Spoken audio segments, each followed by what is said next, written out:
Lorsque je discute avec vous, l'une des choses qui revient le plus souvent, c'est qu'après quelques mois d'utilisation de Notion, vous vous retrouvez avec une succession de pages que vous avez créées ou téléchargées, sans structure et sans ordre logique, et finalement vous vous retrouvez tout aussi perdu qu'avec l'ancien outil d'organisation que vous utilisiez avant. Tu pensais certainement que Notion allait résoudre tous tes problèmes d'organisation, mais tu te rends compte que finalement l'outil ne fait pas tout. Et oui, peu importe l'outil d'organisation que tu choisis, ce qui est vraiment important, ce sont les systèmes que tu vas mettre en place pour gérer ton entreprise. Ces systèmes, ils doivent te permettre de te concentrer sur ce qui est important pour développer ton entreprise et te faire gagner du temps. Si tu regardes cette vidéo, c'est que tu es encore à la recherche d'une solution efficace pour organiser ton entreprise et je te rassure, tu es au bon endroit. Laisse-moi te présenter l'espace CEO. L'espace CEO, c'est pas juste un template Notion. C'est une solution entière clé en main que j'ai élaborée et que j'utilise moi-même pour gérer mon entreprise depuis maintenant plus de 2 ans. Cette solution, je l'ai conçue autour de systèmes que j'ai pu tester et améliorer au fil des années. Cet espace, il est construit autour de 4 piliers. La planification, l'exécution, la gestion et les ressources. Dans la partie planification, comme son nom l'indique, tu vas pouvoir planifier tes objectifs et les répartir dans l'année. Pour ça, tu vas disposer de plusieurs dashboards qui vont te permettre de faire des bilans hebdomadaires, mensuels, trimestriels et annuels pour t'assurer que tu avances dans la bonne direction ou bien de rectifier le tir si c'est pas le cas. Dans le dashboard weekly par exemple, tu vas pouvoir réaliser une introspection rapide et suivre un certain nombre d'indicateurs tels que tes habitudes, tes objectifs ou bien ton marketing. Ces relevés d'indicateurs réguliers ils vont te permettre ensuite d'avoir des données concrètes à analyser chaque mois et de prendre des décisions qui sont avisées pour continuer de faire évoluer ton entreprise. Tu vas également pouvoir planifier bien sûr ta semaine. Les dashboards monthly, quarterly et yearly, eux, ils vont te permettre de faire des bilans et de suivre ton évolution et l'avancée de tes objectifs.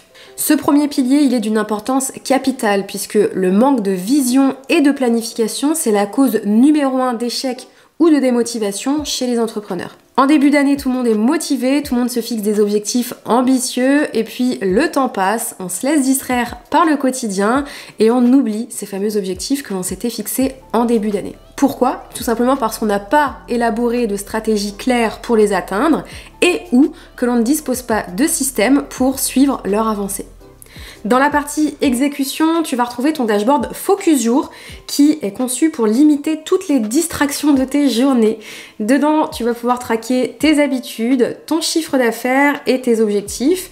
Et surtout, tu vas pouvoir te concentrer sur les tâches que tu as planifié de faire pour avancer sur tes différents projets. Tu vas retrouver également ta master to-do list et ton suivi de projets avec les projets à venir, en cours et terminés. Dans chaque page projet, tu disposes d'un template déjà configuré qui te permet de voir les tâches associées à chacun de ces projets ainsi que les informations utiles sur tes clients, dans le cas où tes projets sont en lien avec des projets clients. Ensuite, dans la partie gestion, tu vas retrouver 3 dashboards complets pour gérer ton entreprise. Un dashboard pour suivre tes finances, un dashboard pour suivre ton CRM et un dashboard pour suivre ton marketing. Ton dashboard finance, il va te permettre d'enregistrer et d'analyser les recettes et dépenses de ton entreprise, de garder un œil sur les outils que tu utilises et ceux qui peuvent être résiliés. Oui, ça arrive à tout le monde de souscrire un outil pour une tâche ponctuelle et d'oublier de le résilier et de continuer à le payer. Dans la partie récap annuel, tu vas pouvoir analyser ton chiffre d'affaires à l'année, mais aussi retrouver une vue au mois et vérifier quelles offres se vendent le mieux et qui sont également tes meilleurs clients. Ton dashboard CRM, lui, il va te permettre de suivre tes prospects et tes clients au même endroit.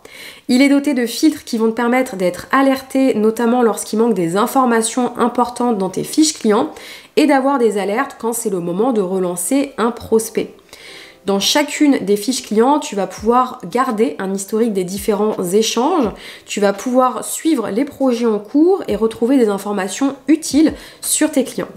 Dans ce dashboard, tu vas également pouvoir archiver tes différentes offres, indiquer leur prix et pouvoir les rattacher à tes clients et ainsi pouvoir analyser en fin d'année laquelle de ces offres a généré le plus de chiffre d'affaires ou bien encore quel est ton meilleur client. Dans ton dashboard marketing, tu vas pouvoir planifier et suivre toute ta production de contenu. Tu vas retrouver un encart alerte qui affiche tes prochaines publications, toutes plateformes confondues. Et si tu cliques sur l'une des plateformes, tu accèdes à ton calendrier éditorial spécifique à cette plateforme. Tu as une partie centrale qui te permet de suivre ta création de contenu pour toutes les plateformes. Tu vas y retrouver tes contenus sous différentes vues en fonction du stade de création, c'est-à-dire les idées, les contenus en cours, les contenus prêts, etc., etc. Et tu disposes aussi d'une vue Kanban qui est un petit peu plus visuelle que la vue table. Pour chacune des plateformes, j'ai préconfiguré des templates spécifiques pour t'aider à créer ton contenu et être sûr de ne rien oublier avant de publier. Tu vas également retrouver une vue calendrier au mois et hebdomadaire pour suivre ta planification de contenu et éventuellement faire des modifications en cours de mois. Et c'est pas tout puisque tu vas également retrouver une page dédiée au suivi de ton marketing dans laquelle tu vas pouvoir personnaliser les indicateurs que tu souhaites suivre et ces indicateurs s'afficheront automatiquement dans tes dashboards weekly, monthly, quarterly et yearly. Dans la partie ressources, tu vas pouvoir stocker toutes tes connaissances. Par exemple, dans le Knowledge Hub, tu vas pouvoir prendre des notes de tes livres et des formations que tu suis, te fixer des objectifs également de lecture ou de suivi de formation et de suivre son évolution. Tu vas aussi pouvoir centraliser ta veille dans la page associée et ainsi pouvoir stocker et te servir de ces ressources au moment utile. Tu vas également retrouver une base de données qui va te permettre de stocker toutes tes notes et idées. En gros, tu peux enfin dire adieu aux post-it qui s'envolent et aux heures perdues à rechercher où est-ce que tu avais noté cette idée du siècle. Tu as également une base de données pour centraliser tes témoignages clients, très utile et très important pour pouvoir les réutiliser dans ton marketing. Voilà pour ce tour d'horizon de l'espace SEO. Comme tu peux le voir, c'est bien plus qu'un template et c'est pour cette raison qu'il est agrémenté de plusieurs vidéos explicatives pour t'aider à le prendre en main rapidement. J'ai également ajouté des vidéos de formation pour t'aider à mettre en place les habitudes et les systèmes qui te permettront de gérer ton entreprise comme une CEO sans sacrifier ta vie personnelle. Si tout ça te parle et te plaît, eh bien tu sais ce qu'il te reste à faire, je t'attends de l'autre côté.